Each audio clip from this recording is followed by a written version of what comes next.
All right, from Denise. Mr. Klavan, I enjoy your show immensely, and as a result of watching it, as well as Mr. Shapiro and Mr. Knowles, who's Knowles? Oh, no, I know. I have been convinced of the importance of preserving Second Amendment rights.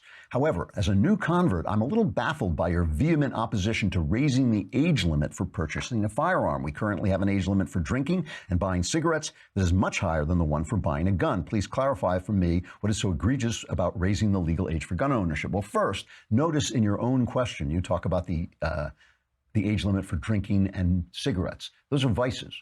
Owning a gun is not a vice. That's what they've been trying to convince you of.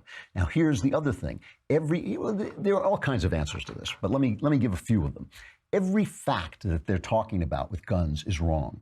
As there have become more guns, there's been less crime.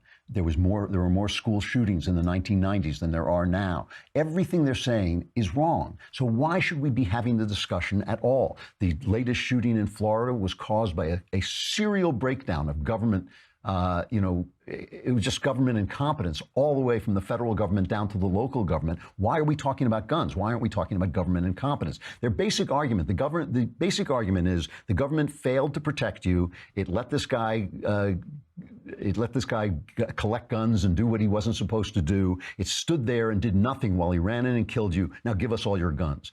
That's a stupid argument. Why should we give them an inch? Why should we give them an inch? The Constitution says your right to bear arms shall not be infringed. That means exactly what it means. Sounds like it means they should not even take away the fringes of your right to bear arms. Now, when it comes to young people, the reason we believe in bearing arms is so that you can fight the power when they become tyrannical. So you can fight the government when they become tyrannical. Who are your best fighters? Young men. Who do they put in the army? Young men. You can be in the army when you're 18 because those are the best fighters we have. Who is at risk of being attacked by somebody they can't defend themselves against? Young women. Young women. You send your daughter to college, you send her to someplace where she wants to do a job and maybe in a bad neighborhood. I want her to have a gun. I want her to be able to protect herself against somebody, a guy who's maybe 100 pounds heavier than she is and won't be stopped by her fighting. It's not, Wonder Woman is a fantasy, right? Guns are what make those things possible.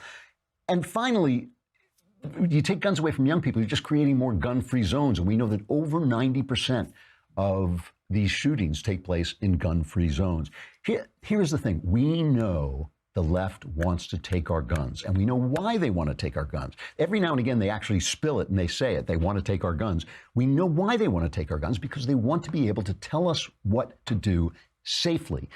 We heard David Brooks. Was it yesterday we were talking about David Brooks talking about how, isn't it wonderful now you can't say that marriage is between a man and woman without losing your job. Now you can't say that affirmative action is wrong, which it is. It's a terrible thing, affirmative action. You can't say it without losing your job. Isn't that wonderful? They want, people show up. Ben goes to talk on college campuses. They show up and riot. They want to silence you. They want to take away your freedom, or your religious freedom. They want to force you to participate in gay weddings, which even if that's against your religious rights.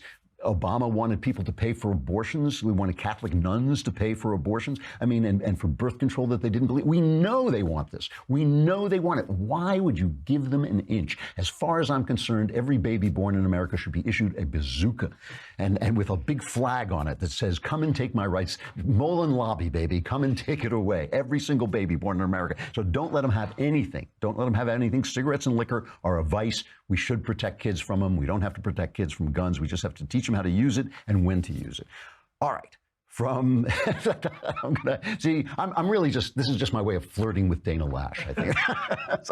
All right.